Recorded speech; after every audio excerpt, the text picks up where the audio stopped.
Hello, traders. Today is Thursday, July 10th, and this is my analysis for the US dollar yen, and we are on the 1 hour time frame.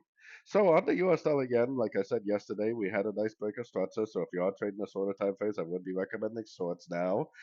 Because of my daily time frame analysis, though, I think there's a very good likelihood this move down is actually going to end up being a three-wave pullback to the last impulsive move up, which is from here to here.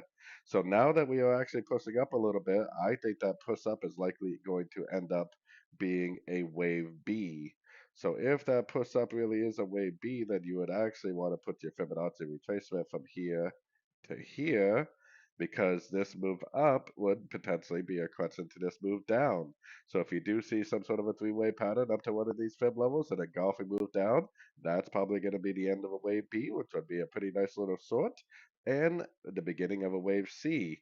Just keep in mind that when the wave B is over, I would definitely put my Fibonacci retracement back the way you had it, the way I had it, and look for the end of this whole ABC correction for a possible another entry to go long for the continuation of the higher time frame uptrend.